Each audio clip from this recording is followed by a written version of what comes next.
Bonjour, Stéphane Lacuve, BL3D. Donc, nous allons parler dans cette vidéo des différentes familles de matériaux polymères. Première famille, les thermoplastiques. Donc les thermoplastiques, on y retrouve les polyéthylènes, les polycarbonates, l'EVA, des matériaux que vous connaissez. Et c'est des produits d'usage courant qu'on manipule assez régulièrement, notamment dans tout ce qui est packaging. Euh, les sacs, quand vous allez à un supermarché, sont en polyéthylène. Les bouteilles d'eau sont en PETG, polyéthylène terephthalate. Donc, comme vous voyez, des produits un peu d'usage courant. Alors, qu'est-ce que c'est un thermoplastique? Eh bien, c'est un produit qui est composé d'une chaîne macromolécules, de macromolécules, où on a des liaisons chimiques dans le sens de la macromolécule, mais où on n'a pas de liaison chimique forte entre les chaînes. Et on a ce qu'on appelle un réseau bidimensionnel. Voilà. Et donc ces macromolécules sont composées de motifs de répétition qui vont être répétés n fois le long de la chaîne. Donc on a des liaisons chimiques fortes entre les motifs de répétition et des liaisons de faible intensité entre les macromolécules. Et c'est pour cela que ce type de produit est thermoformable. Et c'est ce que vous faites du reste quand vous prenez une plaque de polyéthylène, que vous lui apportez de la chaleur, vous augmentez la mobilité des chaînes, vous mettez une contrainte, vous faites glisser les chaînes les unes par rapport aux autres, et puis quand vous refroidissez, eh bien, le mouvement des macromolécules se limite et le produit garde la forme que vous lui avez donnée auparavant. Deuxième famille, les thermodurcissables. Pareil, des produits qu'on utilise en podologie, par exemple les polyuréthanes, cellules ouvertes, cellules fermées, la bakélite, qu'on utilise pour faire des renforts. Mais ce type de produit est également largement utilisé dans le domaine sportif, par exemple dans les raquettes de tennis, dans tous les sports nautiques. Et on voit tout de suite que c'est des applications un peu plus techniques que celles qu'on peut avoir avec un polyéthylène ou un EVA, qui sont des thermoplastiques. Et qu'est-ce que c'est un thermodurcissable?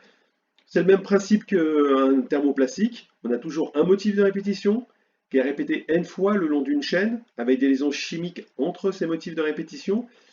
Et là, cette fois-ci, on a également des liaisons chimiques fortes entre les chaînes, ce qui se traduit par des propriétés mécaniques bien plus intéressantes qu'un thermoplastique.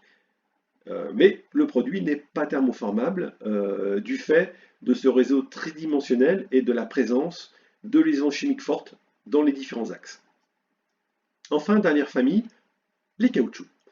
Donc pareil, en podologie, on utilise des mousses néoprène, qui ni plus ni moins du polychlorophrène, des mousses de nitrile, euh, du caoutchouc naturel.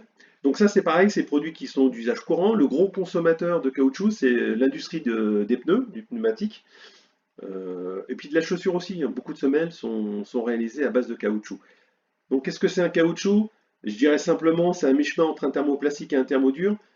Toujours le même principe, on a un motif de répétition qui est répété n fois le long de la macromolécule avec des liaisons covalentes chimiques fortes entre les motifs de répétition et des liaisons chimiques fortes entre les chaînes, qui sont obtenues par un procédé bien particulier lié au caoutchouc qu'on appelle la vulcanisation, euh, et qui va donner donc ces caractéristiques spécifiques au caoutchouc, une grande élasticité, et contrairement au thermodurcissable, donc on a une densification des pontages qui est beaucoup plus faible.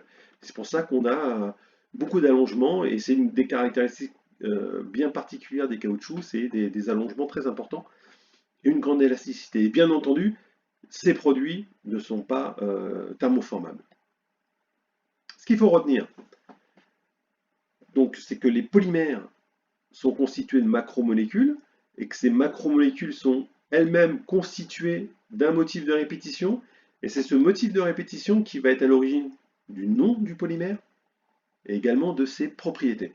Et on a trois grandes familles de polymères, les thermoplastiques, avec un réseau bidimensionnel, et c'est des produits thermoformables, c'est le cas des polyéthylènes et des mousses EVA. Les thermodurcissables, où on a un réseau tridimensionnel, des produits non thermoformables mais avec de très bonnes propriétés mécaniques. Et enfin, les caoutchoucs, où on a également un réseau tridimensionnel, mais avec une densité de pontage qui est plus faible qu'un thermodurcissable, et une grande élasticité. Et sachez que certains thermodurcissables, au même titre que les caoutchoucs, on peut, de par la formulation, ajuster très facilement et obtenir des produits soit typés amortissants, soit typés dynamiques. Voilà, merci de votre attention.